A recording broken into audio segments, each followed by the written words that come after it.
Boom, my people, my people, my people. What is doing? How you guys feeling? How you guys doing?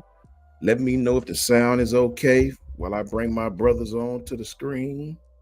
We gonna get it cracking. I apologize for my 5 minute late uh activities. Duty calls, man. Let me bring my brothers on. Boom, boom. Yeah. Coach Carr, shout out to Brinsky. What's Much going love to both my broskies. How you guys doing, man? Good to see you guys. How you feeling and how you doing? on, man? Making it, trying to stay out these walls away. That time of the year. Yes, it is, broski. 100% fact. It is definitely that time of the year. Coach Carl, what's going on with you, broski?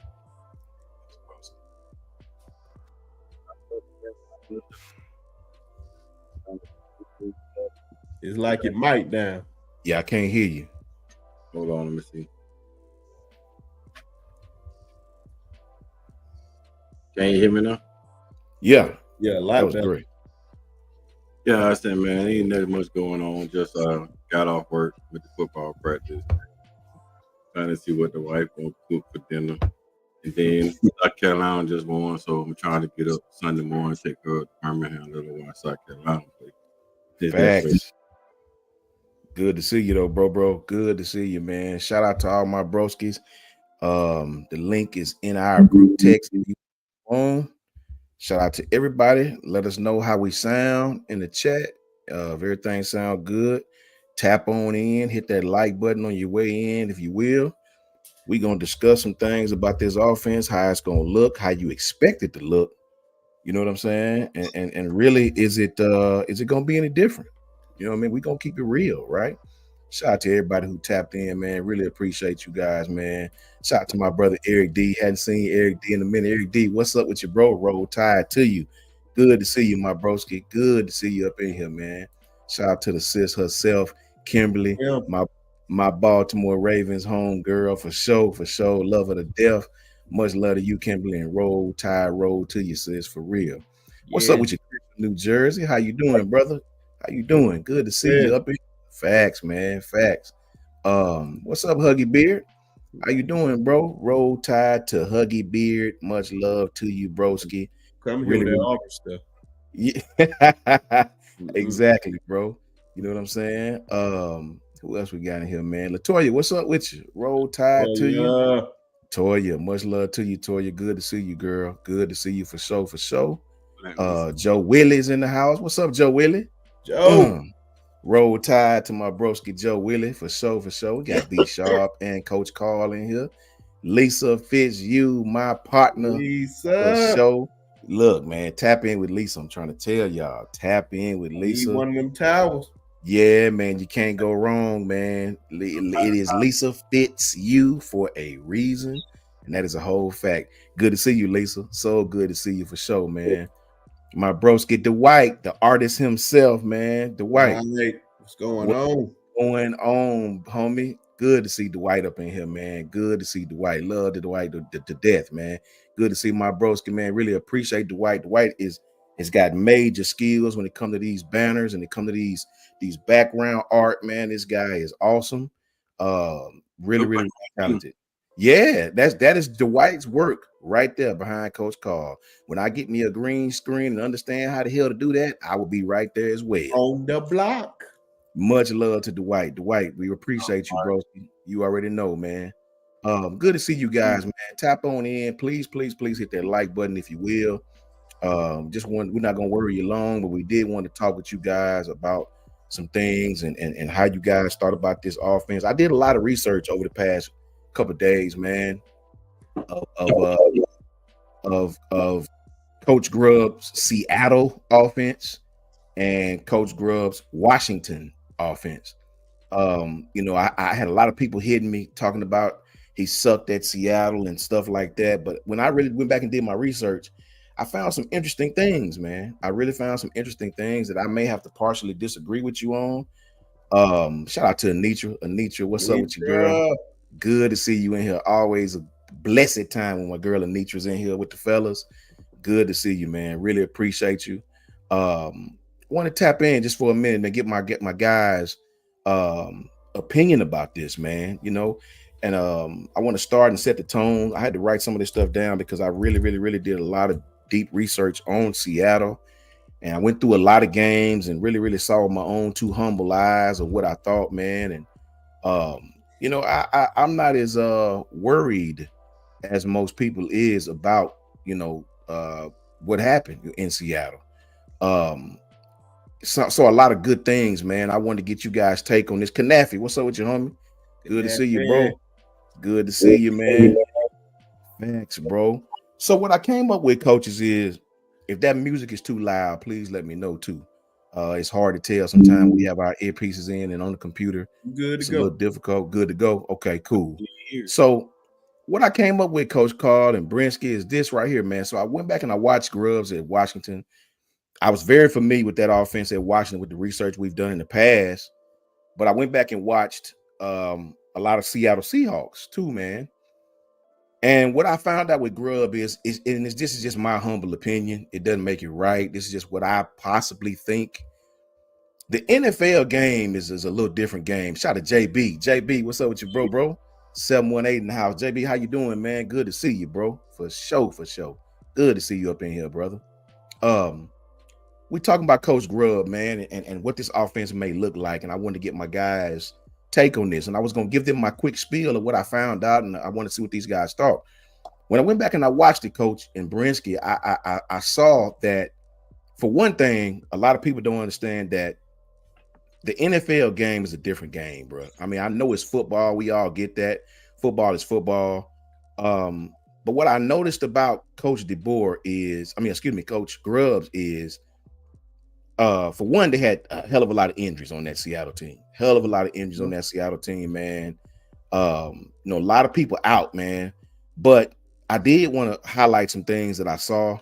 When you're talking about the NFL game,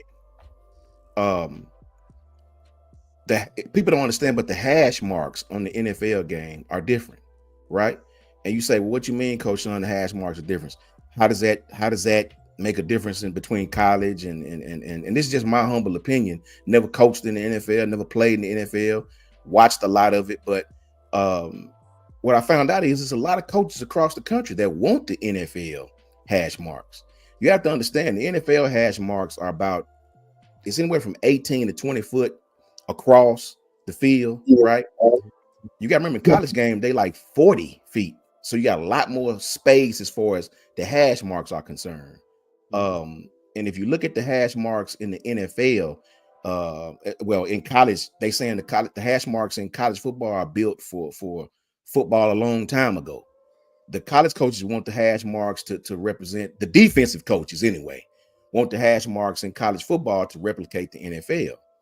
And the difference is in college football, you got to remember, man, an offense can kind of line their receivers up on the opposite sideline, right, from where the ball is spotted, right? And it's so much space in between that, guys. Look at Tennessee, right? What that does is it makes it easier for the quarterback to read coverage. When you that far apart and it's that much grass, right? More grass equals more space means it's easier for the quarterback to make a decision. You got to remember the NFL being tighter, right? It make the defense easier to disguise stuff. It make the defense more tight. In college football, the field side, the boundary side is a big deal in college football, right? In pro football, not so much. It's sort of even because the hash marks are so tight, right?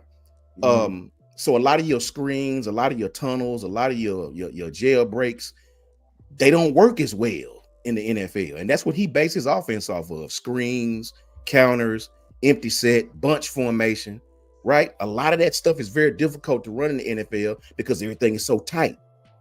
I want to know what you guys thought about that. A lot of coaches are built for the college game, guys, built for the college game. And I think Grubb is one of them. I want to know, start with you, Coach Carl. I want to know what you thought about that. I noticed a lot of the plays he ran were short stuff to try to get the ball into the receiver's hands quick, stuff to utilize the college game. But in the NFL game, everything is so tight. It didn't do a bad job. It just didn't work the same as college. I want to know what you thought about that. But I say this, Coach. Yeah, you're exactly right. He did not do bad in the NFL. It takes some time. It takes time to get adjusted to the NFL game. Like I said, with those tight hash marks, Facts. you're just not gonna come in the NFL your first year calling plays and get adjusted to the tight hash marks. And when you running the screen plays, now the guys don't run screens in the NFL. They run jets. Exactly. You run the screens unless it's like quick. It's like bailout screens. It's got to be some real deep bailout screen where you kicking on all cylinders in the passing game when defensive linemen, defensive ends, they start peeling their hat back and pressing the quarterback. Then you hit a tunnel stream at that point. You really can't run screens in the NFL just up every day running screens, tunnel screens, jet sweeps, and all that. Most people like Andy Reid. Andy Reid made his mark. Instead of running screens, he started running jets. Yeah. Jet sweep, hand off, jet sweep, toss out, jet sweep, run out with, then you then you throw a back pass to the tight ends. That's how you run offense in the NFL because it's so condensed. Facts. In football, you have 40 yards of space. If you go on one side of the hash mark, you got 40 yards of space on the other side of the field. That binary side of the field and that field side of the field. Binary side is so short, field side of the field is so wide. And then you utilize space. Now you put Ryan Grubb with 3 wide receivers and a running back, and you get all on flow in the same direction in space, you can't cover them. Like, I saw this with my own 2 eyes. I can't say much about what happened to Alabama practice, but I saw it with my own 2 eyes. Yeah. That offense is unstoppable. It's unstoppable. When that offense is clicking, these folks catch the ball, they're running back hitting the right holes, you can't stop. Alabama probably had the most talented defense in the secondary this year. They can't compete. I mean, they cannot compete with Ryan Grubb's offense. That offense is ferocious. You're talking about defenses that lines up and shut down offense, can't shut down his offense. If you take away Ryan, they're gonna beat you with somebody else. Facts. You double Ryan, Andrew, Bunny Bernard, somebody else gonna beat you. If you start listening to quarterback, they're gonna run the ball at you. You drop back in pass, they're gonna run the ball at you. You start keying on the run, they're gonna dink and dunk you down the middle or over the sideline. As soon as you start playing zone, it will hit you over the top. This offense is so dynamic, man. Just me sitting up 3 hours watching practice, I was like, wow. I seen these kids like looking at defense. I'm like, oh, this lock and everything, where he come from? Facts. Wide open. Way this man called offensive plays, man. If we had this offensive sets last year, we win in natty with Jalen Murray because it's simplified so easy. Your first read is not deep downfield. Your first read gonna get the safety eyes in the backfield, and they're gonna be like, okay, the safety gonna sit flat-footed, then they bomb you on top. I'm telling you, Ty Simpson probably gonna win the job. Austin Mack is more like a Jared Goff type. Keelan Russell is the future. I tell you, the kid might start day one, but Ty Simpson. And listen, a lot of folks talk about Austin Mack, Ty Simpson, burning. What I saw my own 2 eyes, that kid is burning. But he flowing, and he will flow very well in this offense. Him and Keelan Russell they're gonna flow perfect in the offense, but offense gear, it got so many keys to this offense. You read and run first, then you got your quick slant game, your quick slant idea, they bomb your top idea, quarterback pulling and running. When the quarterback scrambling, somebody coming back downhill, and you got a 4th option that's a drop. Like, it's so dynamic offense. It's got 1, 2, 3, 4 reads. It's just so dynamic, and it don't matter who playing in the offense. They're gonna really flourish. Either Tyra or the Keelan Russell. Either one gonna make mistakes. They're gonna have some 3 and outs. You might drive long and kick some field goals. But either way it goes, it's gonna be a dynamic offense. We're gonna score a lot of points. In the NFL, he couldn't utilize his schemes and he couldn't utilize his sets because this is so condensed. And you gotta think about NFL head coaches, man. They get paid a lot of money. NFL defense coordinator, they get paid a lot of money. Those defense guys on that sideline in the NFL, they get paid a lot of money. You got Pro Bowls, you got Defensive Player of the Year, you got all these other things. defensive back titles, linebacker titles. These folks trying to get these awards because they get incentives and bonus on these awards. So they playing their asses off. One bad snap, they might not get on the field again. Facts. Now you're looking for another team. So the defenses in the NFL are more prime for all the different schemes. You're going to have to come out, you're going to have to run at them, you're going to have to try to out scheme them back shoulder throws. Geno Smith was not a back shoulder throw. He a passing quarterback, but he couldn't consistently hit the back shoulder. You got to be able to back shoulder throws, you got to be able to deep crosses, deep outs, posts, snow goals, corners. I mean, you got to be able to hit it on every single angle in the NFL. And if you got a weakness in the NFL, they're going to exploit it. And in college, if a quarterback has a weakness, it's hard to exploit a quarterback weakness in college because you can scheme with so much grace. It's so much grace that you can scheme the quarterback into the first round. You can take a Matt Jones, scheme Matt Jones up, put Matt Jones in the first round, even be a top 10 quarterback. Put him in the NFL. You scheming in the first year, second year. You can't scheme offense and you can't scheme defense in your second year as a quarterback. You have to be talented. You're not talented. Defense, NFL defense is gonna eat you alive. That's a fact. With Ryan Grubb offense, as long as he has space, you can't stop it. Like literally, you cannot stop it. Oh, facts, man. You cannot stop that offense. All facts, coach. I can't disagree with you not one bit. That is spot on, brother. You know what I'm saying? Shout out to Janet, man. Shout out to Janet. Love to see you. Roll Tide, Coach Sean, Coach Carl Brinsky. Much love, Janet, man. Love to see you in here, man. Yeah, everybody loves to see when you in here, Janet. Make us feel much better, man. We really, really appreciate you tapping in, man, for sure. My brother Buck in here, man. What's up, Buck? What do, fellas? Thank you for tapping in, man. Appreciate all you guys. Coach Carl is spot on, man. That's exactly what I was saying. That's my opinion as well when it comes to Coach Grubb at Seattle. Now, Brinsky, I want to get you on the same topic, man.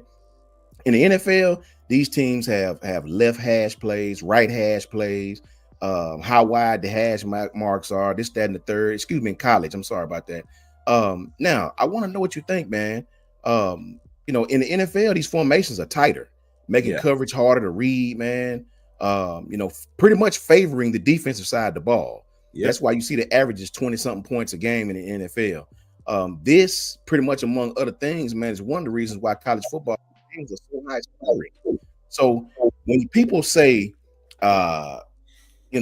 he sucked at Seattle and all that, what do you think about that, man, as far as the pro game as opposed to college game? I think a lot of things that these folks, because I'm glad that we even having this topic, because I know when I made a post with you talking about it, folks was talking fair to point out, talking about that's why DK wanted out. But DK literally had the same stats that he normally puts up and only played one less game. I think, he played 15. So I take that back, played. Yeah, one less game than last year. But the problem is that they don't realize, what's his name? Walker was out, and he was a big part of that offense. And he was having a good year up to that point. And then when he got hurt, now you're taking you don't take a lot of pressure off Geno Smith. Now Geno Smith taking more risks. And we know Geno Smith is not that guy. He's pretty much an average quarterback in the NFL. He's not the guy. He's not a Jaden Daniels that you will book your future on. Facts. And you can tell the difference from college to NFL. That's why a lot of college guys don't succeed in the NFL because you say scheme, formation, how wide the field is, and like Coach Carl said, they get paid a lot of money to stop this type of stuff. Man, it's crazy that they even think that he sucked because it was 1 year and pretty much with an average quarterback, everybody hurt, and you almost get in the playoffs still with all those injuries. So I don't know, man. It's just you just gotta. They thought Nick Saban sucked, and Nick Saban didn't have a quarterback. So hey. That's a whole fact, Brinsky. That you pretty much saying the same thing I was saying, and people got to understand, man. Coach Grubbs' offense he loved running that 3x1. Love that 3x1, that bunch set. And really and truly in college football, the 3x1 formation can cause a lot of issues, bro. It can cause a lot of issues, man. You got to understand that 3x1, it really can allow you to see what the defense is going to do with the weak safeties. He's going to come over the top, right? The way you commit can tell me as an offensive guy what to do, right? That 3x1 is a very, very, very good formation in college because it spreads the fields. A lot of different things you can do out of that, man. A lot of different things. And it's I don't understand why people think this guy did bad because, if you know the NFL, you know that game is a different game, bro. And when you look at Coach Grubbs, his basics, 11 personnel at Seattle, 11 personnel at Washington, even some 10 personnel, man. What is his favorite things he like to do? He liked that 3x1. He loved those hitches, those inside hitches. I seen a lot of seams, right? All that stuff work in college football, right? Anytime you can have space, anytime you can have grass, anytime you can throw quick stuff and get the ball in your receiver's hands quick, those kind of things work. Now, I want to talk about this really quickly. And shout out to KT. Shout out to my girl KT. Shout out to Patrick Trotter. Shout out to good to see Nick Harbin in here, man. Much love to my girl KT, man. Much love. Henry Campbell's in here, man. What's up, Henry? Good to see you guys. Toughest Nails in here, man. Good to see you guys, man. Really, really appreciate y'all more than you know. So what I saw, Coach and Brinsky, is this, bro. This guy was in the shotgun about 70%, 80% of the time, probably more than that. Like I rarely seen plays where this dude was not in the shotgun, right? They love throwing those hitches, man. But it's a play he ran that really stuck in my brain. Travel Panel Sportscast, my broski from the home right there. Much love, Travel Panel. Good to see you, my boy, for a show. Thank you for tapping in. I seen a play with these guys ran empty set. They love being in empty, right? He loved empty set.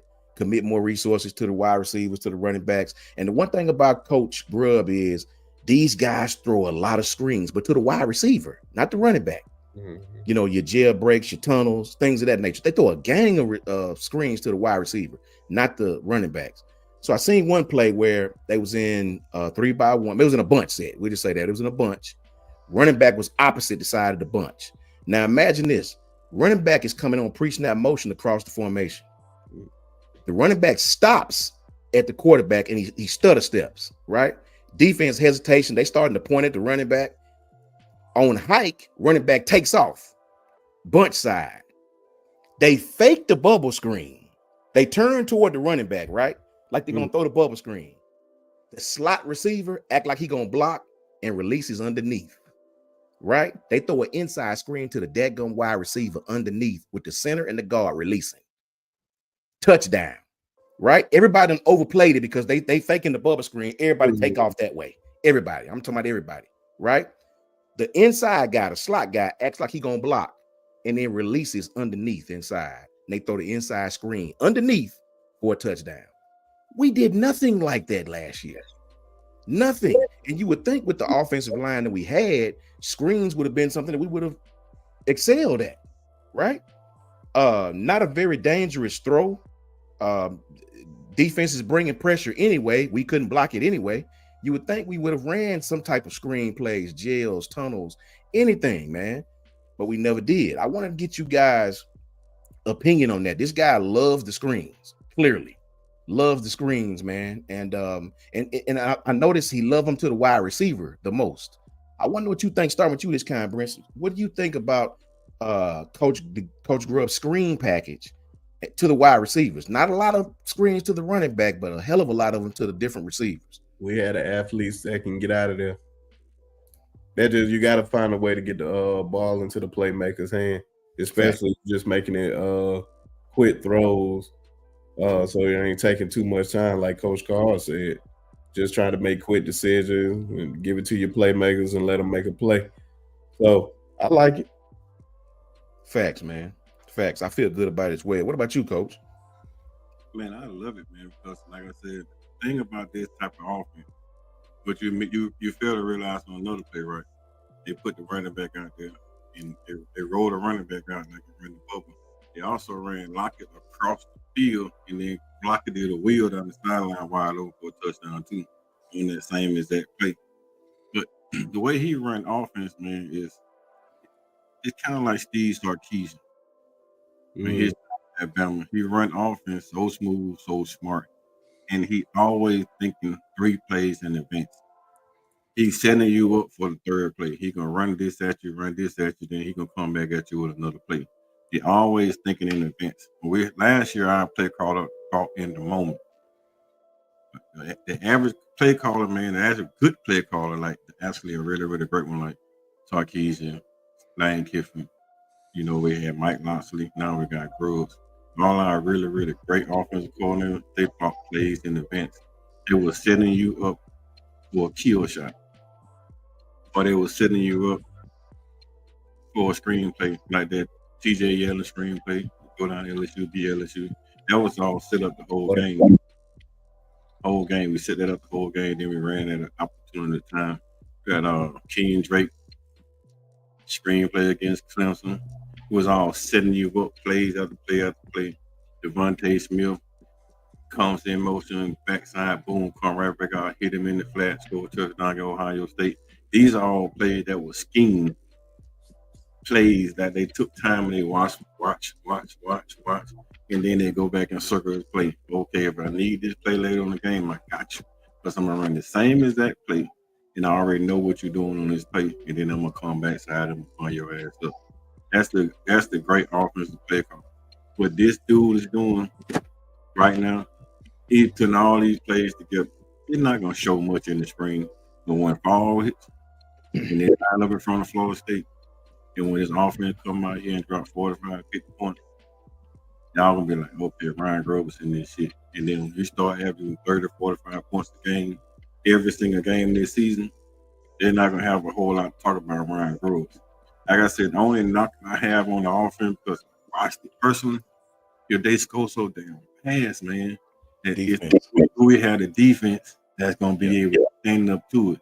Because they score so fast, man. They 3-play touchdown. And I'm like, this on our defense. Yeah. 3-play, boom, boom, boom. It all depends on if when you say that, yeah, I would be worried about only on the D line, because I don't think we have the depth right now. But we definitely had a depth on the back end, but we definitely probably attacked that during the spring transfer portal. So that's the only thing. If we score too fast, do we have the depth to go out there? That's what I say. It's just really on that line, defensive line. That's what I'd be worried about. Yeah, that was only my concern. They score so fast. Yeah, he would have to slow the ball down and risk time. Like you risk the 3 and out of here, or risk the 5 and out, 6 and out here, just to get a defensive break, because they score so. The offense is so dynamic. And I'm talking about, man, they are not just Brian Williams and Jerry Bernard. They 8, 9 wide receiver deep. I'm talking about, when I say 8, 9 wide receiver deep, they can line up 8 or 9 wide receivers on the field and you still get the same production that you're going to get from a Ryan Williams and Jerry Bernard. You might not get the same speed, the same technique, but you're going to still get the same production. Like, offense. That shit's different. It is different, man. It is different. Shout out to Joe Willie. Shout out to Bob Rutherford, man. Shout out to Jay Mims in the house. Much love to all these guys, bro. Thank you guys for tapping in, man. And much love to my broski from another Moski, my brother Rob, man. Patriot life for death, though. I love that, man. Shout out to my brother. Good to see him. Roll damn tied to my broski and Mia. I'll definitely make sure I tell her, Rob. Good evening, coaches. Hope all is well. Rob with a $10 super chat. Thank you, brother. I appreciate you more than you know, as always, man. And it's good to see you, man. Hope you come down to 8 days. We can get it in again, man. Have a good time, man. Much love to my brother Rob, Patriot Life. Love you to death, man, for sure. $10 super chat, man. Good to see you, bro. Hope I see you down at 8 Day this year, brother. We got to kick it again. We just talking about Coach Grubb, Rob. We just talking about Coach Grubb and how would the offense look and what our expectations are, and some things I saw in Seattle that I think he's being held to a sort of an unfair standard. I think Coach Grubb did a great job there, considering the injuries they had, considering that's his first year, considering the NFL game and the hash marks of how different it is, man. I looked at some of this guy's route tendencies. I wanted to see the route tendencies based off what Coach Carr just said with the receivers that we had. Of course, we talked about the hitches, but a lot of flats, a lot of crossers, a lot of tight end screens, and a lot of go balls, right? Lots of go balls. And to Kanafi's point, all these things were set up, Kanafi, with the run game, right? Yep. They ran it just enough to set up the pass game, and in some games they passed to set up the run. It worked, man. It's just the Seattle Seahawks, man. That's a tough situation to walk into. Offensive line issues, man. I think considering the circumstances, Coach Grubb did a great job. I really do. I'm not worried about this at all. When you look at some of these guys' route tendencies, Coach Carl and Brinsky, to picture Latsier Brooks in these hitches, in these crossers, to picture Ryan, right? You know, in these flats. Ryan will kill you. You're not going to be able to man that game, to man that guy up. Now with Isaiah Horton finding his groove, finding himself, getting comfortable, right? You're not going to be able to double these guys, right? And if you do decide to double these guys, you're going to take resources away from your front seven, which is going to open up the run game, right? So I really do believe this is the type of offense we should have had from the jump. Yep. I thought we should have always got Jalen out of the pocket more to provide him some stability and to help him create with his athletic ability. We just never did that, man. I think the running backs are going to have a huge year. I think these guys are going to play. We got thumpers, we got speed backs, and these guys are getting more comfortable. But it all comes down to the offensive line. If this offensive line can play well and give these quarterbacks time, I think it's going to be great, man. What's up, D. Smith? How you doing, brother? Good to see you, man. Hey. What's up, D? Hey, right. D. Smith says Gino threw a career high with Grubb. And that's 1 year, D. That's 1 year. And everybody knows the NFL game is different. It's structured different. NFL game is about moving the chain. If the NFL could get 5 or 10 yards on every play, they'll be happy as hell, right? The college game is about space, running to grass. If the more grass you have, the more space you have. That's why you're putting up 50 points, 60 points. So I really am excited by this guy, man. I really want to see our guys with the talent that we have this year in this offense. And I think it's going to be great, man. I want to know you guys' expectations. Coach Carl, what is your expectation for this offense going into next season? Do you think we're going to score more points than last? Do you think we're going to hit some bumps in the road with the defenses that we got to face? What's your expectations going into next season of this offense? Next season of this offense, man, I think we're going back to that. I really believe we're going to end up going back to that Steve Sarkisian, Lane Kiffin offense, but we were so dynamic, man, that we just couldn't be stopped. I mean, those are my expectations. Me, for one, like I said, man, for being on campus, being at practice, looking at the offense firsthand, seeing how the offense works, seeing how the offensive line was gelling. We do have a weakness. Yeah, we have a couple of weaknesses in offensive line, man, with the right tackle and right guard. There was a little bit of weakness because they was moving Jalen Robert from left to right sometimes in practice, trying to get the feel of it, see what he best fit. So, and Caden Proctor didn't practice, even though he was there, he didn't practice. So they were just moving kids around from one side to the other in practice. But the biggest issue I'm gonna have is I think it's gonna be right tackle. I've seen how our right tackle look really good on run and look real terrible on pass. And like the right side got ate up a lot, even with Caden Proctor not being there on the left side was still solidified. Like the left side was really humming. So the only issue that I had was the right side of the offensive line. Red zone, kind of like somebody put down in the chat. Like I said, I told y'all in the group chat, in the group text, Isaiah Horton, red zone nightmare. Like literally, red zone nightmare. You can't go on him in the red zone. You got 4 or 5 wide receivers that taking the roof off. You have 4 or 5 wide receivers that playing underneath. You got your running backs that running hard. Daniel Hill look like a defensive tackle. Running the football, he was hard to tackle. So I mean, Jam looked really quick. Like Jam looked like he was so much faster this year than he was last year. Jam was even making 2 cuts. Like he would jump cut here, jump cut there, then get forward. Like Jam looked so much faster. I guess because Richard Young behind him, Richard Young coming out the backfield, out running down safeties. Like dude, super fast. I had to see that firsthand. Like I didn't know how fast he was, but I sat there and looked at him firsthand. But this offense here, realistically, I think that this offense going 35 points a game minimum.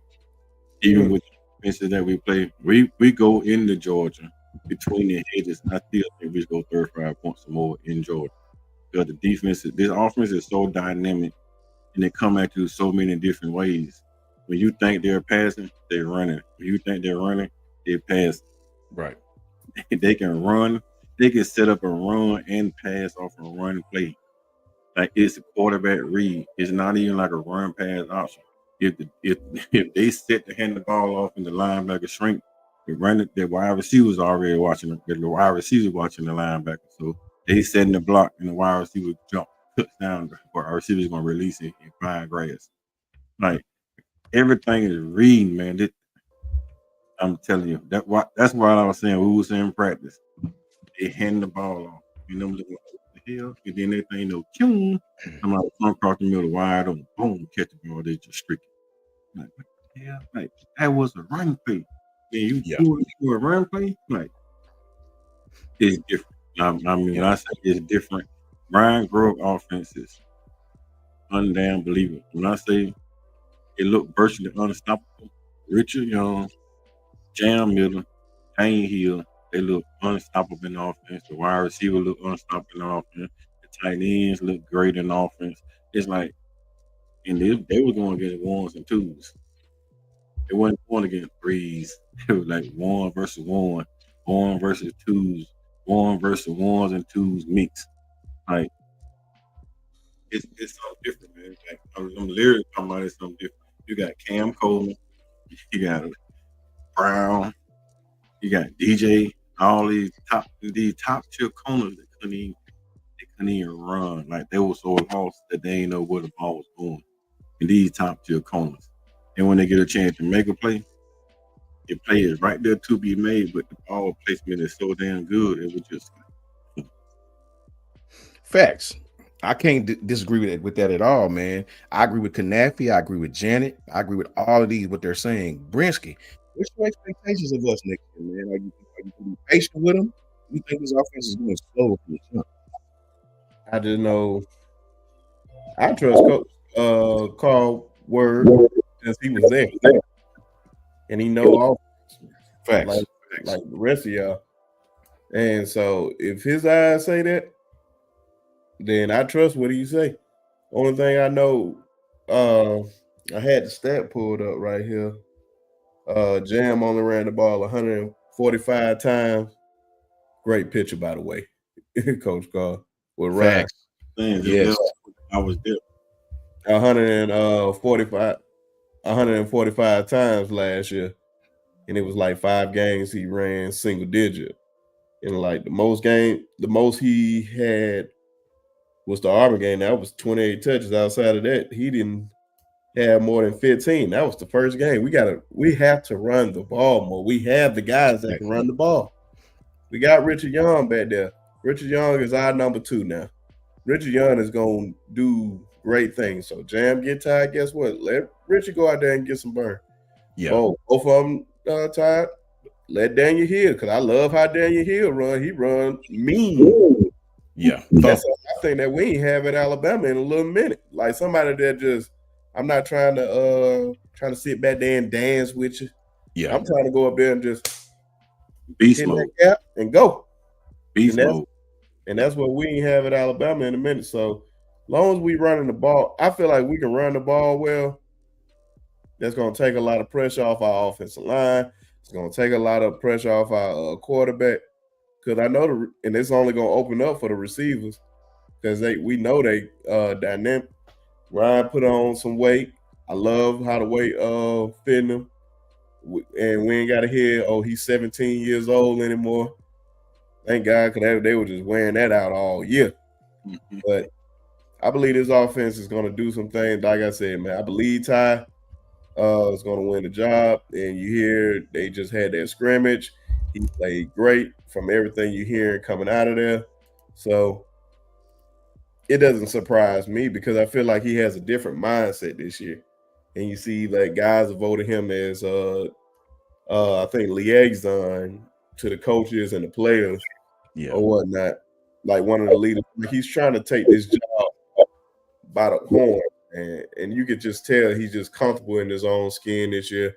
He's ready to make a big impact and just probably take Alabama back to where we need to be. So I expect big things. Now, if we getting 35 points a game, hell, that sounds like national championship level. Why?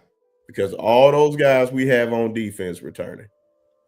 And if we can score 35 points a game, I highly doubt a lot of folks is going to score 35 points on that defense, let alone 21. Fair. Especially if they throwing that ball. Because I trust our back end with Bray Hubbard. I don't think they're going to put Zay over Keon Sabb just over seniority. But I think they should. But that back end is going to be protected. Xavier's going to play better. But, yeah, man, I just expect big things from this team this year. All facts, man. All facts. And me being an offensive guy, I definitely expect big things. And the one thing I love about Coach Grubb, I don't think he will be vanilla on third down. If you the coaches will tell you, everybody on this panel will tell you that was my thing all season. This guy we have now, I love the fact that he run a lot of horizontal stretches, a lot of post concepts, a lot of corner post concepts, great at manipulating those two safety high structures. Love that, right? Whenever we play team running two safety high, we seem to get lost in the sauce last year. We didn't know what the hell we wanted to do. And that really bothered me. I do believe this year our wide receivers are very comfortable at beating man, at running man beaters. A lot of mesh concepts. I want to see these guys catch the ball. You got to find a way to get the ball in these guys' hands quickly. Somebody like Latsier Brooks, man, you got to get that kid the ball early, quick. Quick hitters. So that's my thing, man. I want to be more efficient on the offensive side of the ball. That was always my pet peeve, if you will, on third down. Really didn't like how we utilized third down, third and short, third and long. Really used to aggravate me, man. So really looking forward to this, man. We'll end the offensive side of the ball as far as just saying that my expectation is to be anywhere from 7 to 14 points better than last year. I expect that. I expect Ryan to be more comfortable. I expect Isaiah Horton to come in and be comfortable with this offense. I expect Latsier as a young kid to come in and make some plays here and there. I'm looking forward to seeing Bubba Hampton. I'm looking forward to seeing that kid get healthy. He's another electric person. Shout out to Katrina. What's up, Katrina? Good to see you, girl. Thank you for coming, man. Good to see you for sure. Really looking forward to seeing Bubba Hampton and Rico Scott. Remember that name, Rico Scott. This kid is going to have a hell of a career at Alabama. I think Jeremy Bernard is the elder statesman in that room. I think Jeremy, I did a little video on Jeremy when I was on Brinsky's channel. I gave my opinion about Jeremy. Jeremy is my X factor. I love that kid because that kid epitomizes what Alabama does. He blocks. He'll go over the middle and catch it. He'll do everything that you need a full-fledged wide receiver to do. He's not a possession guy. This guy will do it all, right? So I just think we should be better. I think we should be better. Hey, Coach. Defensively, guys. Defensively. Starting with you, Brinsky. Let me say something right quick, Coach. Yeah, go right ahead. Go right ahead. Jeremiah Bernard, he's faster than people think he is. He what? He's way faster than people think he is. Yeah. Facts. Facts. Let's do Bama a favor. Let's stop mentioning Lassier, Brooks, and Rico Scott before damn Georgia fans and all the Auburn fans start paying attention. Trying to pick them up. I know, right? Shout out to Bama in 2025. Good to see you. Let's keep that on the wraps. Those guys. Facts. All facts. We got to keep those guys a secret. Right? That's why we definitely got to keep those guys a secret. You're never gonna hear me mention on live. I won't say nothing about those two guys. I'm gonna keep that quiet. I love those kids, man. Shout out to Goof. Goof, what with your brother, bro? I Go. love those kids, man. I like the fact that Coach Grubb be getting in their ass, right? Yep. I love the fact that Coach Shepard be getting in their ass, right? It never hurts to get at a kid a little bit to let him know I love you, but I'm gonna get at you to make you a better player. And I think that's gonna pay off during the season. Brinsky, starting with you. Quickly, what do you feel about this defense, man? I mean, the defense is got lots of talent coming back. Take your pick, right? What do you feel about this defense going into next season?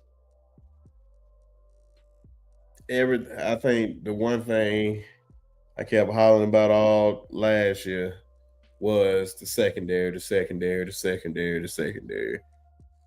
Knew the money was going to be our number one, but just wanted to see was he going to have his confidence coming to Alabama, because we knew how great he was in high school. I wish he would have stuck with his commitment the first time instead of going to USC while they were studying his growth. And then he comes in and you can just see that swagger bag, just like I got on that Alabama now. I'm going to let you know that I'm him. And he proved it all year long. And then we had Xavier out there, young guy, and Red, and Jalen. That was the only thing that was worrying me, just so many young guys playing in that secondary.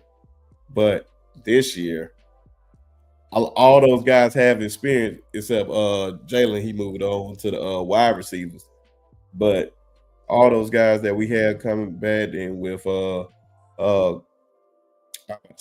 Cam Calhoun back there. More than likely he's going to play the Husky position. I'm like, man, I'm loving everything about our secondary, even though that's my favorite position on the football field, which is cornerback.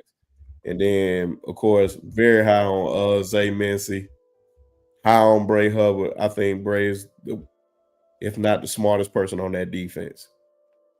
I think he's extremely smart back there. He's going to hold it down. Nothing's going to go over his head.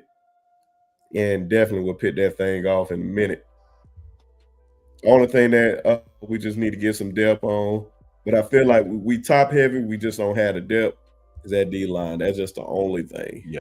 Everywhere else, I'm really comfortable about.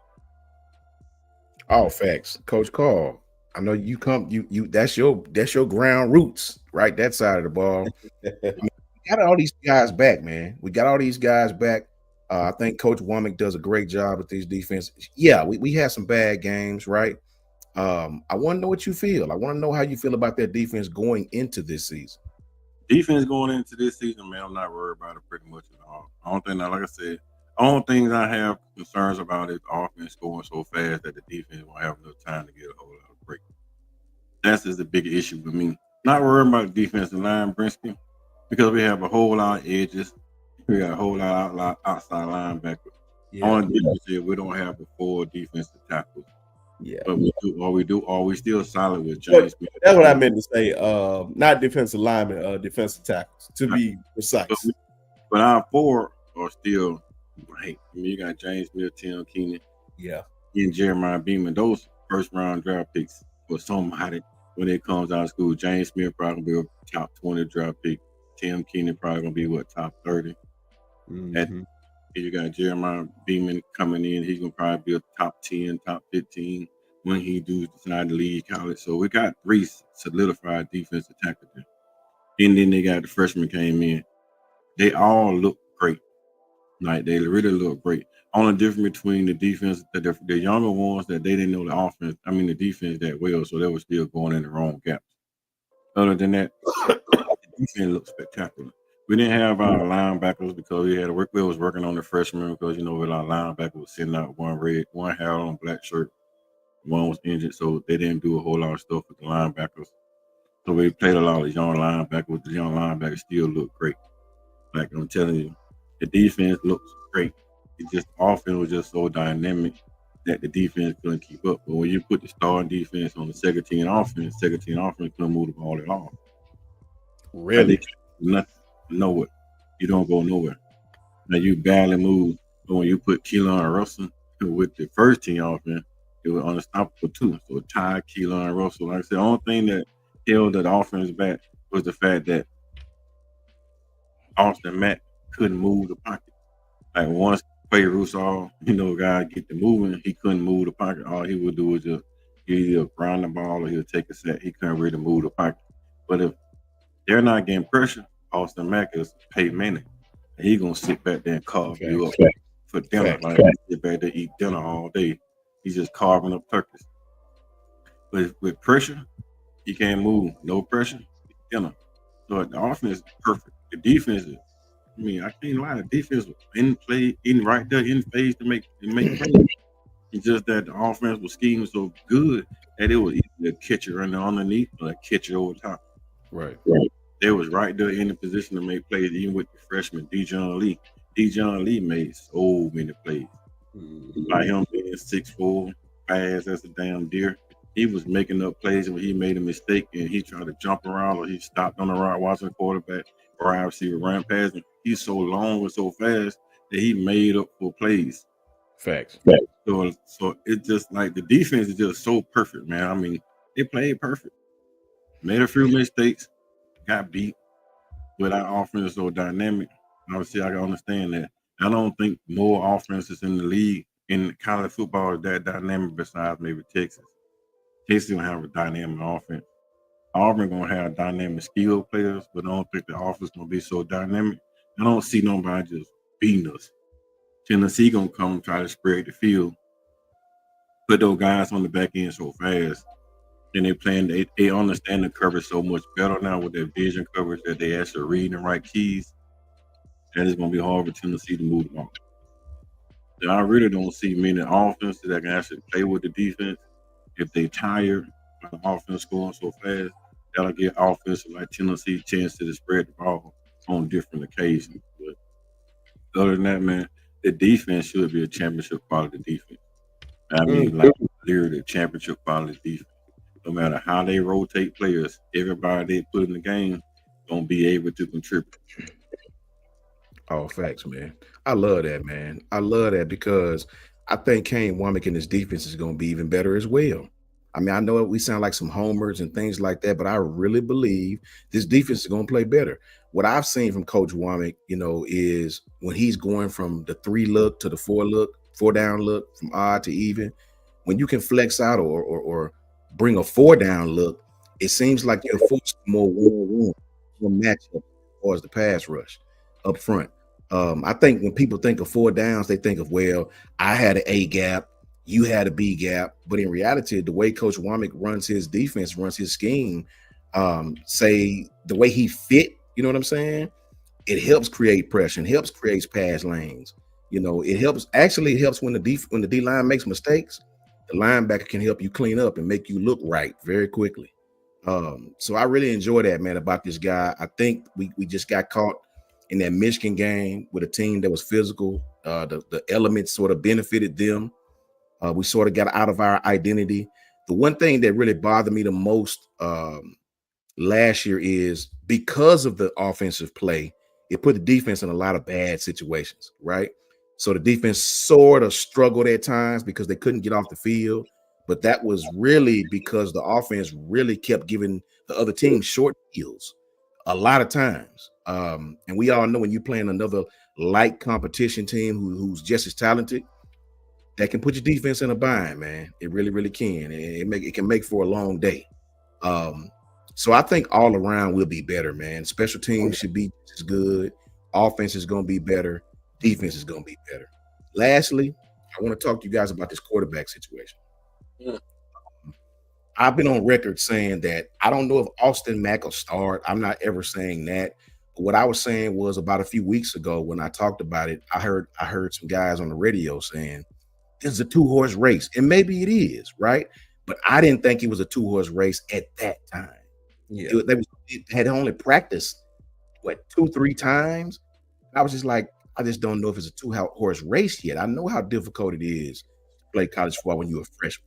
I don't care how talented the guy is. It's the more repetitions and the more games Keelan gets under his belt, the more comfortable that kid will be directing traffic, calling protections, identifying the mic. It's a lot of things that a quarterback has to do, man, from play to play, right? And it's very easy for veteran defensive coordinators to take advantage of a freshman in college. So I don't think that I didn't think Keelan's out of it. Of course not. I just think that right now these guys are all tip for tap. I'm not getting too excited about the scrimmage, right? Because it's one scrimmage. We all know how I seen Mac Jones suck in the scrimmage. Everybody was calling for Bryce. Put Bryce in there. He sucks. The next scrimmage, Mac Jones went out there and threw for over 300 yards, and Bryce played terrible. So I don't get too high. I don't get too low. If it's good, I don't get too high. If it's bad, I don't get too low. I try to stay even keel because we got a long way to go. We got a lot of things to figure out, right?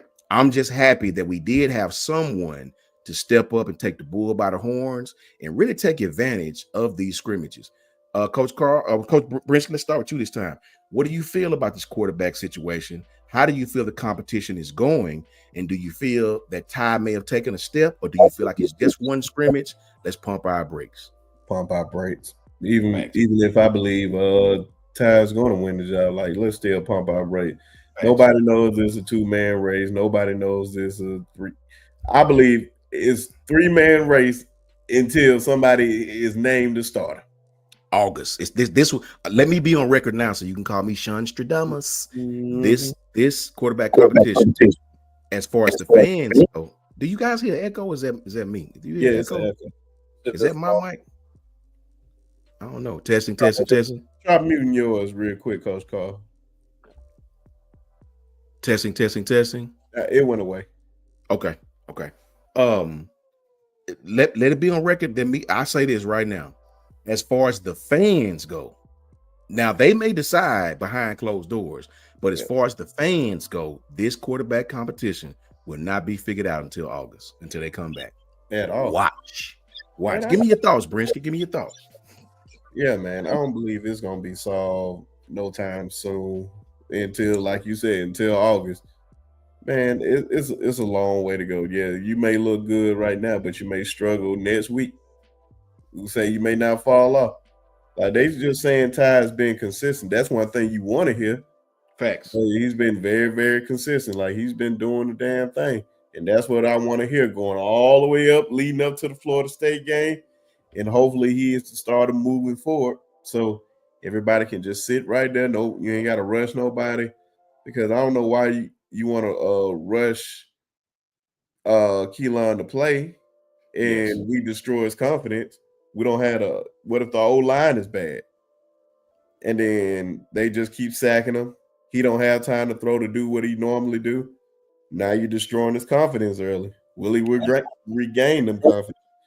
Like, I think they ready for the bright lights until the bright lights turned on, man. Facts. Like, I don't care how big his stadium was in Texas, but when he go into Brian Denny and there's 100 and some odd folks out there screaming, it hits different, man. It's way different under them college lights. So let's just pump our brakes. It's gonna be a 3-man race.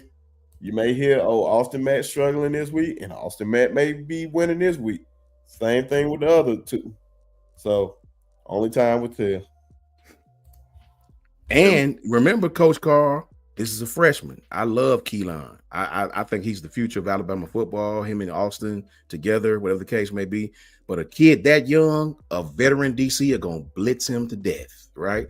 They're gonna bring all type of blitzes, all type of pressures from all different type of ways. And they may do Ty the same way. They may do Austin the same way because we don't have a starter back, right? I want to know what you think about this quarterback situation going into the season. I'm like y'all, man. I mean, honestly, I talk to people in Tuscaloosa a lot. I met some people there that was doing Tide Media that was asking for videos and stuff. It was up there, and then we text a lot. And so he told one of the guys told me that Austin looked great Wednesday, but he looked terrible in the scrimmage. Facts. One guy told me that last week when Keelan was out there running offense, he looked terrible. He couldn't handle the pressure coming up the middle because he was young. He didn't know to check down to get out. He just kept backpedaling until he bumped in coaches.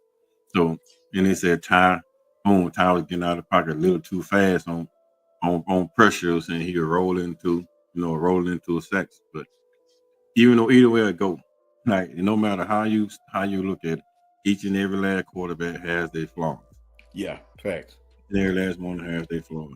It's gonna go all the way into the season. I think myself personally, I think they may already decided who they're gonna start the season with, but they're gonna keep it just like you said. It's gonna be keep on the wrap, and we won't know anything unless somebody leaks it, or we'll find out midway through August, right before like probably a week or two before Florida State game, or maybe the week of Florida State game, who's gonna start. Or they might do what Nick Saban did with Jalen and Tua.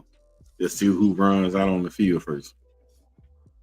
That year that they had that quarterback competition. We find out who the quarterback when they run out on the field the night of the game. The first one to take the field, that's who the starting quarterback is. So that's what we might end up finding out. But on my two eyes, being on campus, let me rest assure you, no matter who rolls out there as quarterback for the Tide, we're gonna be damn good. Facts. We're gonna take our growing pains. We're gonna have our mistakes. If Tide rolls in, we're gonna be damn good. Period. If they start Keelan, it's gonna be damn good. They start Austin Mack, we're gonna be damn good. If they bliss Austin Mack, okay, they start blissing him, they're gonna take him out, put Tide in the game, put Keelan in the game. They got three quarterbacks. When you got three solid quarterbacks that can go out there and win you a national championship, you in a good damn spot. So it don't matter how they do it. We got three quarterbacks that can actually succeed, win games. So I'm not worried about who starts. If Ty starts, oh well be it. I don't give a damn. Ty can go out there and put up 4,000 yard pass. Austin Mack start, oh well. Austin Mack can go out there and probably put up your 5,000 yard pass. If Keelan Russell start, he can give you about 35 passing, 25, 30 touchdowns, and he can give you some on the ground. It don't matter who starts at quarterback. Alabama is gonna be prime.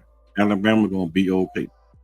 As long as the offensive line holds up, offensive line can pick up the blitzes. The running backs know how to pick up these stunts. Bama's fine. I promise you. Bama's fine.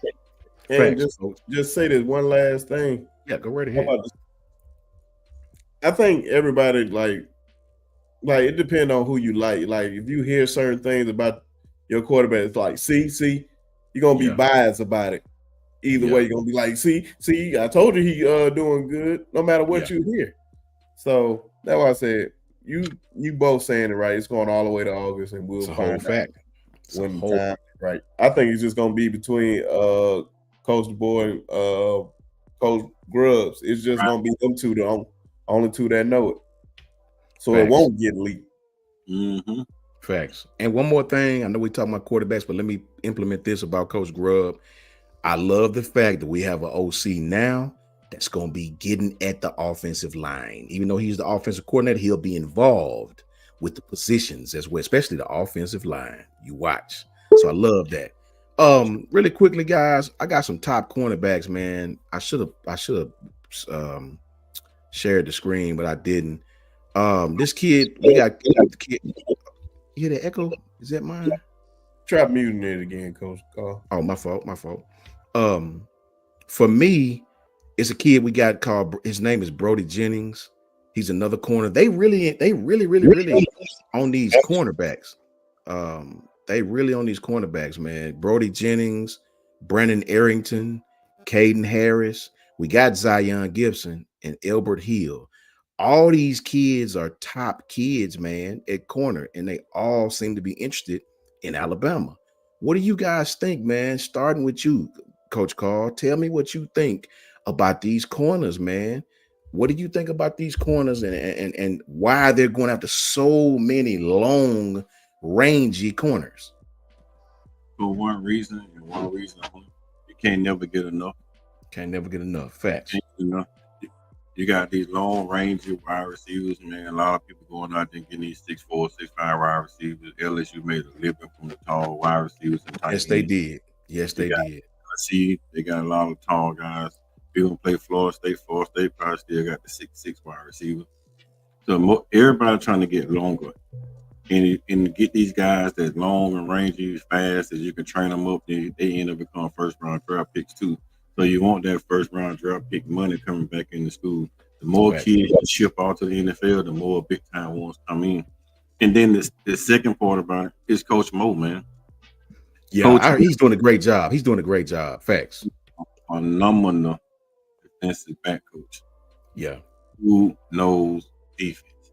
He knows football. He's hard enough. One, he's not gonna let them get away with shit. Period. Facts. He on their ass like flies on shit.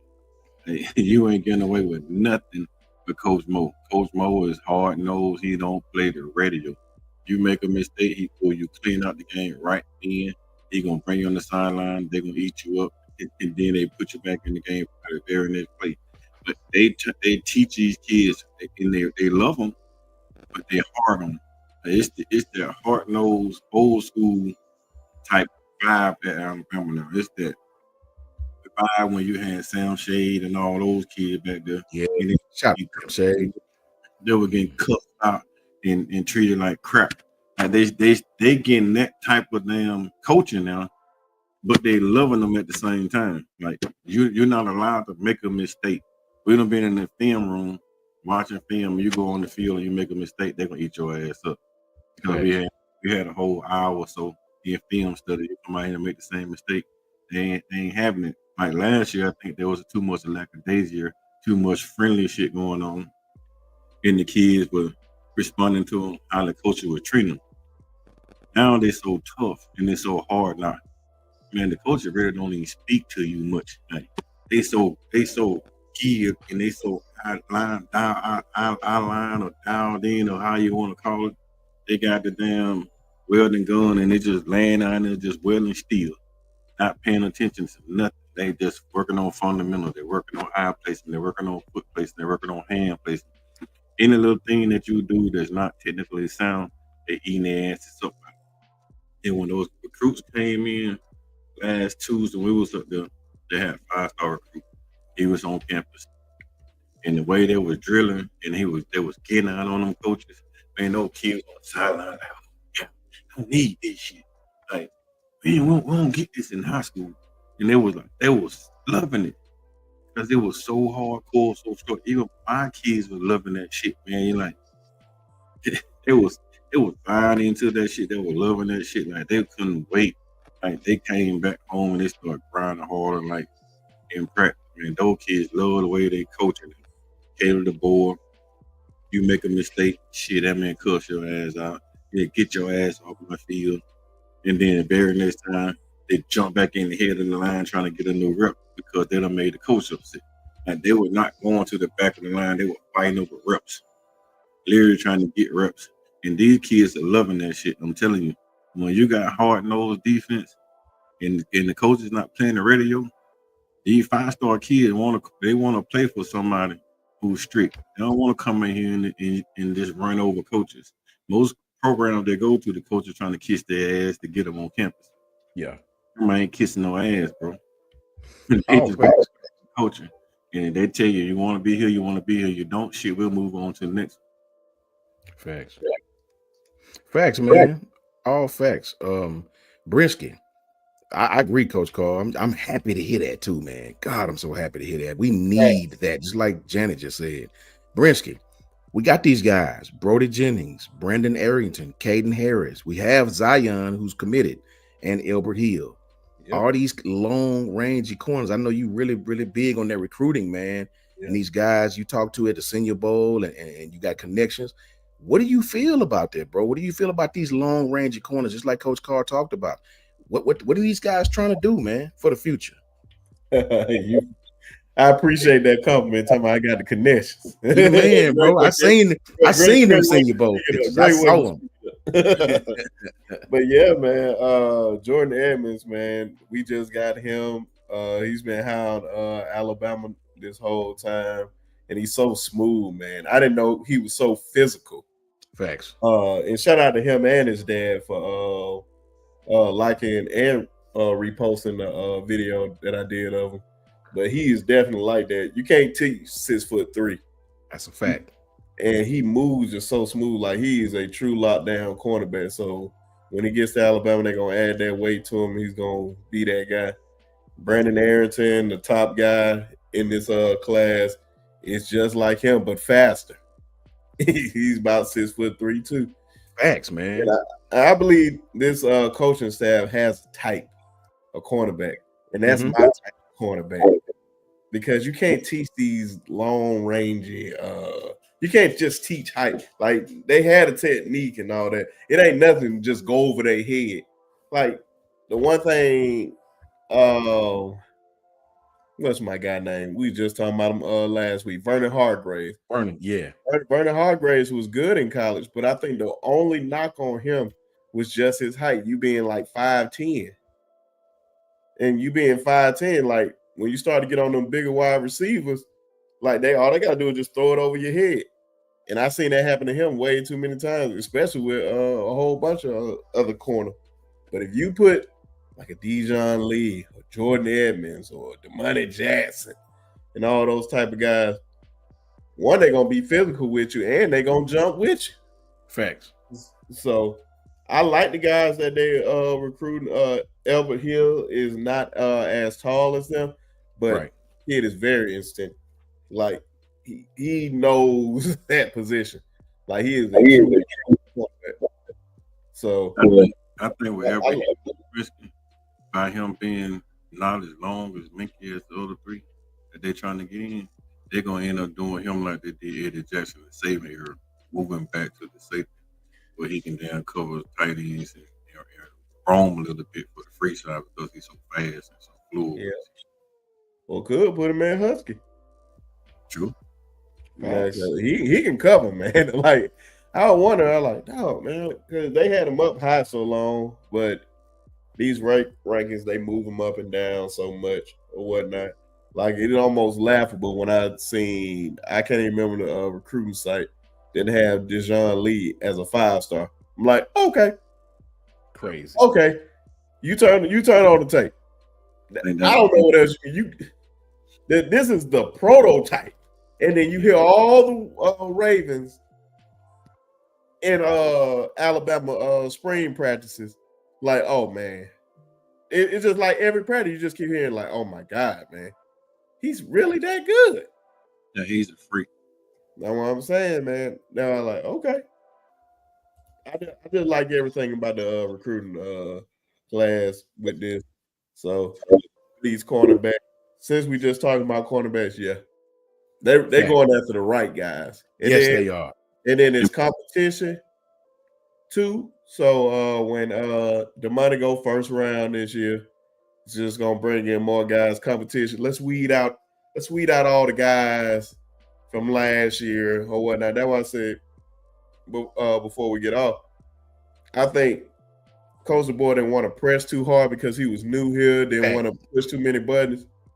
But now it's his team because there's more of his guys coming in there. Yep. And if you ain't getting with the program, guess what? They don't have to say anything. The players are going to police that. And that's when you got a great team. You guys know better than I do. Them be the best teams when the team policing itself, when the players are policing themselves. Yeah, and then another thing about that too, Princeton, when you're breaking in all these long range corners, quarterback got perfect. You have to be That's perfect. what I'm saying. You can't teach 6'4". You can't teach 6'3". And then if you got long arms, every time you better throw every ball. Knock on DJ with the boys, Caleb the boy calling DJ Dijon Lee. The only knock on him is his arms was not that long. He had long arms at 6'4". He was more like almost a 7-foot wingspan. That dude, oof. God said he can't have everything, man. God said he can't have everything. We got to short you on something, bro. Yeah. Something, right? So if anybody in the chat have any questions, man, put your questions in the chat. We'll be more than happy to answer them. We definitely want to answer you guys' questions if we can. And see what you guys talking about. Love interacting with all the great people here, man. Bama N25 in here doing her thing. Glad to see her up in the chat, man. Love that. Kimberly's always here. Love that. You know what I mean? We all know Janet gonna always be up in here. Love these guys to death. Any questions you guys have, please put them in the chat, and we would do our best to definitely answer them to the best of our ability. And before they get up here, that's why before they start sending in the question. Yeah. One guy, like I keep typing it, Courtney Morgan and Mo Linkley. Shout out Courtney. I really want them to go after Dylan, man. Dylan Marquez Daniels. Well, of course, we call him Quez. It's funny when I call him by his full name. But LSU. Oh yeah, both of them that play for BTW in Tuskegee. Okay. I really want to because Dylan, I just know what I see. It's just the leadership that I see in him. Like LSU got them one, and I don't think they realized it yet. And then when you keep seeing his ranking just keep going higher, don't be surprised. Facts. If the kid is good enough to play at LSU defensive back, he's good enough to play at Alabama. Yeah, he's gonna probably play safety in college. Like he just too extensive, bro. He gonna go to that football and he's gonna hit. He's not afraid. Let's keep that real. If the kid can play DB at LSU, he can definitely play DB at Alabama, man. Janet says, "Is Grubb?" I'm sorry. Go ahead, Coach. Because you can't teach what he has. Right? He has the instincts and the killer man. That killer man, you can't teach it. So LSU getting the dog, and the Bama they would recruit him. Facts, man. They better recruit him. Good Lord, if he's from right here in the state, come on now. Janet says, is Grubb a sideline coach or is he in the box guy? I personally prefer them on the side. Me too. I've had both, Janet, in my career, and I've always liked the offensive guy being on the sideline. I don't know. I would have to go back and look at Washington and see was he with the boy on the sideline. Did y'all ever see the Grubb on the sideline? I think he was on the sideline. I think I'm gonna say yes. From what I seen in practice, he was standing on top of the rafters like he was in the booth. Okay. Was that for practice purposes or was that for play calling purposes? Play calling purposes. Like he was calling on top. Okay. Real quick. Like it's like he was. I understand calling plays from the booth because last year, man, I sat in the booth and that's an offensive guy. Once you get inside that booth, you can see everything that the defense is bringing to you. I saw it from a different perspective. Only difference is as an offensive coordinator, being that he's not the quarterback coach, or it really don't make no sense for him to be on the sideline. They just get in the air and he can just see down and just call plays from different schemes that he see the defense it does. Because you can run one play 3 different directions. Put a guy in motion, defense stays, you run his zone. The defense carry, and you run a man. Then you run a man matchup zone. It depends on how the defense move when you put a guy in motion. And you bring the guy back, put him in motion, bring it back and set him, and then the defense checks out of the play, or they change the defense, call defense all of it. Now you can run the ball straight at them. So it's easier when you send up high. You can see the whole entire field better by being up high. Only issue is that like being you send the 50-yard line, once your team get past the 20-yard line, you can hardly see what defense does. And you can't do it on the sideline anyway. So I'd rather be in the air calling plays than being on the ground, unless I'm the quarterback coach. If I coach the quarterback, I want to be on the ground. If I don't coach the quarterback, I'd rather be in the air. So it really won't bother me with Ryan Groves being in the air or on the sideline because he's not the quarterback coach. For me, in my experience, I'm opposite of Coach Carr. I hear you, Coach Carr, and you're probably right. I like my OC being on the ground. I didn't like when we had I shouldn't call his name. We had other offense coordinators that was in the booth. I sort of lost the connection to him, and it's almost like the line coach was trying to hype the running backs up, even though he was over there with the offensive line. It just was weird. When we had our offense coordinator, you know what I'm saying? Shout out to James Conner, who was a head coach now. He was always on the sideline, and I could feel his energy. Like he was over there with us, you know what I'm saying? And when I think back Bama, we won with Sark when he was on the ground. We won with DeBall. What's the Giants coach name? Brian DeBall, when he was on the ground. I think it's DeBall. No. Dayball. Dayball. Yeah. When Loxley was up in the booth, we lost. Clemson kicked our asses. When what's his name?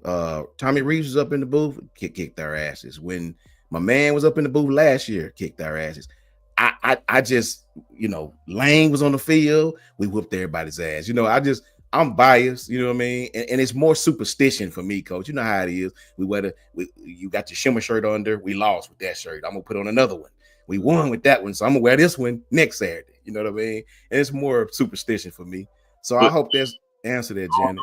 Coach Sean, all the you named was the offensive coordinator and the quarterback coach. It was QB coach. Okay, I didn't know Lane. Okay, cool. That's good business.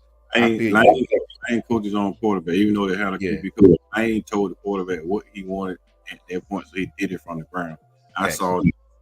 Did you see what I saw? Like, Lane was doing both of that. So yeah, I can understand what you're saying.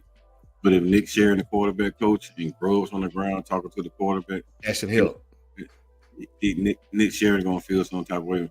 So in that case, Grubbs on the ground, put Nick Sheridan back in the booth. Facts. Because they both will be on the ground at the same time because they could be overreach, oversteps, and facts. They both doing the same thing. It's like they brought Steve Sarkisian in with coach quarterback, even though Lane Kiffin was the quarterback coach in the OC. Lane Kiffin, Steve Sarkisian ass in the booth. Yeah. You weren't overstepping each other because they two offensive dominant coaches, so he put his ass in the booth, put one on the ground. Can't have two offensive coordinators in the same spot at the same time. And Nick Sheridan probably looking at himself as OC because he done it last year. Buck says, what about right tackle? For me, Buck, we got a lot of different kids, but I guess Wilkin gonna be out there. Maybe they put I would like to see Wilkin out there because he went through so much early. And the kid actually down the stretch played better than Elijah Pritchard. To me, he played better than Pritchard, man. I'd like to see. I think Wilkins then got bigger and better. I think Wilkins gonna be all right. I would like to put him in there and let him get those game reps, those live reps. It'll be something to watch during the scrimmages and to see, really how he do, man. Kimberly says, hope Alabama offensive line be good this year. Better than last year and protect the quarterbacks. Kimberly, that's the keys to the ignition, that offensive line. All of us agree with you 100%. J Mims says I've got good things about Daniel Hill. Daniel is a thumper, J Mims, and I hope Brinsky talked about him, Coach Carr talked about him. I hope they get that man the ball and let him get the tough yards because he ain't gonna do none of that jukey stuff. You know what I mean? Bama N25. Go ahead, Coach. Go ahead. It's gonna be hard to tackle Daniel Hill. Facts, man. Facts. Daniel Hill look like Ryan. What dude name? Ron Dane. Dane from Wisconsin. He look like Ron Dane. Thumper. He gonna bring the thunder every time he gonna lower them pad level, make it a business decision when you hit him, right? Yeah. Bama N25 says, "What's your expectations of Red?" Brinsky, go ahead and give yours first. Oh man. Shout out to my guy Phil, man, who used to coach Red down at Central Phoenix City. But I don't know, man. It all depends. I think Red is better at safety, but from everything that I'm hearing and seeing, he looked good at how he been playing. It looked like he definitely improved because he definitely won Ready last year. He, out of everybody, looked like a freshman more than anybody. Yeah. So I don't expect much from Red this year. Just keep on improving, and we're gonna see how he does in the future. Yeah, I think Red. I'm about like with Brinsky. I think he'll be fine. Once Red, I think when I watched Red, he stayed in phase too long. He let the receiver get on top of him. And he didn't have the foot speed to catch up with him. You know what I mean? I think once Red get his tech, now Red will hit you. Hitting has never been his issue. It's just, when you get him out there by himself, trying to play leverage, he used to always let the receiver eat the cushion up and get on top of him. And then he tried to turn. He would stay in phase too long. Receiver go right by him. That can be taught. I think he'll be fine down the road. Red is a great player. We support Red. Red has a future. He'll be just fine. Coach Carl. Yeah, I was gonna say, man, I watch Red. I was one of the main people that I watch. So I watch DBs a lot. The only issue he had, like you said, he stay in phase too much. Yeah. As a DB, because I played DB in high school, you probably can't tell because I'm so big right now. But as a DB, you give up space to a wide receiver. You don't let the wide receiver eat space. You give space. That's you it. go forward, then you do backwards. So you give the wide receiver space and make the wide receiver commit. Once he commit, because you got enough space, you got a 2 or 3 yards cushion on it. You make him make a choice. You're gonna make a curl around, you're gonna go in, or you're going right. You're not going deep on me because I'm giving you cushion. But Red problem is he stays in phase too much, flat footed. So by the time wide receiver get on top of him, he's burnt. If he learn how to backpedal, stay in the backpedal, stay within cushion, and then make the wide receiver Flip his hips. Make a wide receiver do something different from there, giving him a shoulder fudge and then go, Red will be okay. But that's the only problem I see in Red. He just stayed in phase too much. And another thing, he's not staying connected to his hips.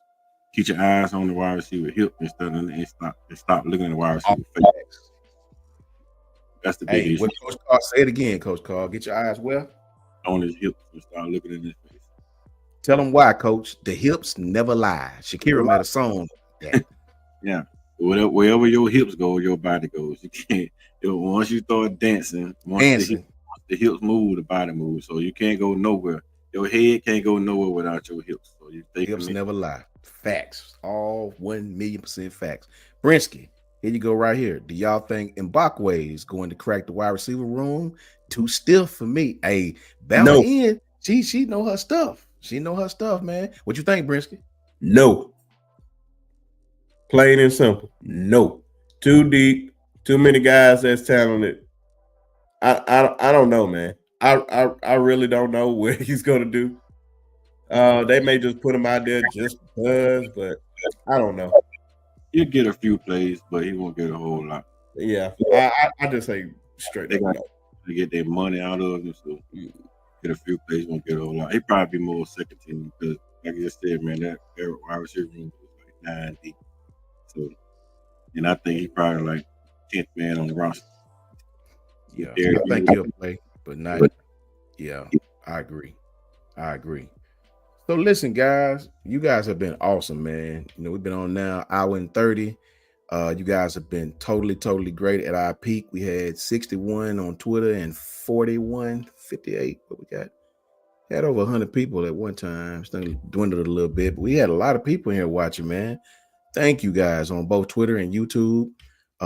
We really appreciate you guys, man. You guys are awesome. You always do great jobs. My daughter is finally done with all her stuff, so I get to be coming on more now. You know what I mean? 2 Saturdays ago was supposed to be the end, but they made the regionals, so we had to go last Saturday, and finally a team from Texas put them out.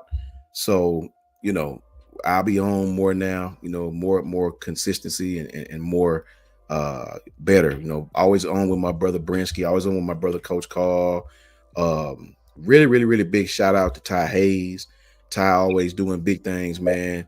Check him out at the final whistle. Shout out to Ty. Shout out to Coach Jantz.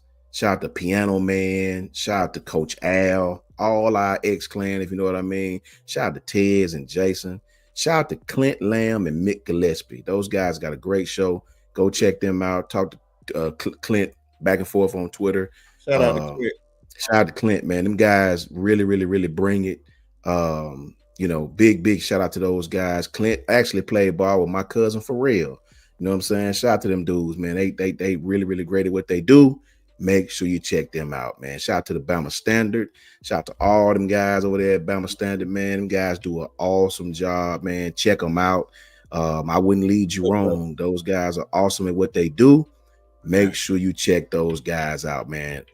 It's a lot of great Bama content creators. Not only Bama content, but if you just want to talk some football, man, you know, go over there to Jason at Hall of Fame Sports, you know, Oklahoma. Go over there to Coach I, Georgia. You know, I watch a lot of people's platforms just to educate myself on football in general. You know what I mean? Shout out to just everybody, man. Those guys do great jobs. Coach Carl, let everybody know where they can find you. Tap in with these guys on this panel too. Shout out to Piano Man. Much love to my brother Piano Man. Tap in to Piano Man at the long run. Piano Man got a really good channel. Shout out to Jay. Uncle Jay Townsend, tap in with him. All these guys do great things, man. They positive people. They're going to tell you straight what it is. They great at what they do, man. Tap in with them. Coach Carl, tap in with my brothers. Let them know where they can find you. Find me on YouTube as On the Block Sports Talk with Coach Grubbs, right? I want to do live sometimes, man. I don't have a whole lot of time to drop videos. And when I do drop videos, for some odd reason, my volume don't be there, so I have to end up deleting them. But so I try to do the quick live just to get my point across. So if you don't tap in, it may be early in the morning. If you don't tap in, it's okay. I'm fine with just like a video for me dropping a video. But you can find me on the Block Sport Talk on YouTube, or you can find me on Twitter, X, at Coach KD Taylor, and you can find me on Instagram. You know, it's just KD Taylor 34 on Instagram. Then hit me up, we can chat. Whatever you want to know, man, you can drop topics you want to talk about, and then we'll jump on here and we'll talk about it with you, man. And I appreciate y'all showing up. Appreciate you for having me, Sean. Brinsky, my brother. Always, my brother. King of media right there, Brinsky, doing big things, man. Y'all check out Brinsky. Y'all check out TikTok, man, and his Twitters, man, because the thing that we talk about, especially with Coach Sean, Brinsky, and Tez, know what they've been talking about on these live. Brinsky been putting together with the players. You're putting the videos with their commentary with players, and then Brinsky putting it on TikTok, putting it on their Twitter. Y'all get on there, man. Y'all like it. Y'all follow his TikTok. Brandon, put your TikTok in the chat, man, so people can go there and TikTok. Because the things that he's doing, man, is phenomenal. Brinsky started doing things that I haven't seen people done, and then now I start seeing people doing what Brinsky people copying him. Yeah. And he dropping commentary with videos, and now people copying what Brinsky is doing. So Brinsky is trendsetting around here, man. So that's why we do, man. So big too kind, man. Hey, man, tap in with Coach Carl. Love it. And look, one thing really quickly before you go, Brinsky, Kimberly is 100% right. Can't forget my brother, KB, Kangaroo Black. Make sure y'all go tap in with Kangaroo Black, man. You got to tap in, bro. All these guys are awesome. I watch their shows. Tap in with Teague's Take too. Teague's Take, these guys do great things. I got to catch back up with these guys. Love George, love JT, Kangaroo Black. All these dudes' channels we named are awesome. They positive, and they're gonna keep it real with you as far as the football side of it go, and not the other stuff that come with it. Right? Shout out to you guys. Too, Coach. Who? Marvin constantly have a channel called Constantly Something. Constantly Smoking. I forgot about them, boy. When I balance standard, but tap in with Smoke and Marvin Constant. You know what I'm saying? The head buster himself. You know what I'm saying? Tap in with Marvin. You know what I'm saying? And Smoke. Them dudes got a new channel. It's popping. It's cracking, and they gonna keep it real with you. They're not gonna sugarcoat it and play the violin and all that. You know, they're gonna keep it real with you. Bama. That's what we're about over here. Bama. Nick, you're right about that, man. We appreciate you, brother. And I can't leave without answering my brother J Mims' question. J Mims say, who you guys have as the third running back? Really quickly, the third running back, I probably have Jam, Richard, and probably I honestly don't know. I mean, because I hadn't seen the new guys play yet. They say my man that came from Louisiana is a thumper. That's what I hear. We know Kevin Riley is similar to Richard, but I'm sure it's probably going to be Daniel Hill. It's probably going to be the thumper himself, Daniel Hill. If I had to guess, J Mims. Who you guys got? He's the third running back, but transfer kid that you're talking about, he's the third down running back. Him and AK those are the third down running back. Yeah. What about you, Briskin? Daniel Hill. Okay, same thing. Likewise, man. Brinsky, let them know where they can find you. And Christian, we appreciate you, brother. Thank you. It's y'all, you guys, man. You guys show up. We nothing without you guys showing up, man. We just appreciate all of you, man. Anitra, Bama 2025, Kimberly, Nick, Janet, all y'all, man. Love y'all to death, man. Go ahead, Brinsky. Let them know where y'all can find. Tap in with Carl. Tap in with Brinsky. Listen to this right here. Oh yeah, man. Well, y'all can definitely tap in with me on YouTube at the Sharpshooters Podcast. I put it right there in the chat. I put Coach Carl link in there too. So you guys go on over there, so he can finally hit 100 subscriber. Please, it's not hard. Just click and subscribe. Go over there right now. Tap in with that link right now and go tap in with Coach Carl. If you don't get see him it, to 100. Roll up a little bit. Trust me, it's there. I put it right there. Of course, if you're not subscribed to Coach Sean, go subscribe to Coach Sean right now. We own his channel, so it's easy. Just go up there and subscribe. And mine is right there. Just go right there. Just click on it. Subscribe to the channel. On the road to 800 subscribers. Like they were saying, I've been putting out a lot of shorts lately. The goal this year was to get 3,000 subscribers plus. So just being more on top of it this year. And my TikTok is the same name, the Sharpshooters Podcast, plain and simple. Just go on there. You can hear little short clips from Coach Sean. Coach Sean is very popular on TikTok. I don't think he realized that. I gotta get TikTok, bro. I gotta get it. That's why I say it's a few of those things on there. The people be talking. I be trying to get them to YouTube. They coming to YouTube, checking us out. They love what Coach Sean's saying. I got to make some on there. I got to make some with Coach Al on there. Tez had a good one on there. And Ty had a viral one too. So just go on over there and subscribe. Go follow the TikTok, and of course my Twitter is B_sharp on Twitter /X, whatever you want to call it. Just come over there. I'm pretty much posting a lot of sports stuff on there, or just talking mess with anybody, man. Appreciate all y'all tapping in. Like Coach Sean say, we ain't nothing without you guys. It's more fun when you guys are interacting. Trust me, it's a whole lot more fun. Yes, it is. Because we may want to talk about something, then y'all may ask us a question. We talking about something else, like, oh, I like that question. So y'all just keep on going. Appreciate everybody. Yeah, man. And one quick thing, Coach Sean. I want to thank Auntie Janet, man, for logging on. Man, giving me the views tonight, man. Much love. I'm gonna have to subscribe, people. To get your phone so I can send you a gift. Facts. We appreciate you guys, man. You guys are what make it possible. We just want to talk football. That we like-minded people, man. We love our team, right? And shout out to all the HBCUs out there, man. Shout out to them. We got late Papa in, our resident Georgia fan. James, what's up, bro? What's going on, James? You are call the dog catcher right now. Call him right now. Call the dog catcher, man. That's the homeboy, James, man. Love James for sure. That's why I say I'm glad he didn't log on, Coach Sean, because he been stealing our secret run over there. James, we love you, brother. But the week we play y'all, we can't talk. We can't talk that whole week, man. We gonna talk, but that when Friday come, we do our pregame. We gotta represent our teams, man. And we'll chime in and have a good time after the game, man. Much love to James Richards and much love to them dogs over there in Georgia doing their thing. Got to give them all respect in the world. Looking forward to coming down to Athens this year and putting lashes to your asses, right? But you know what I'm saying? Much love, James. Much respect to you, brother. Love you to death, man. You got to bring him back. B2A, man. Yeah, belt to ass nation, bro. We coming deep down to the Athens, brother. We coming deep. But Brinsky, I'm going to let Brinsky end this live.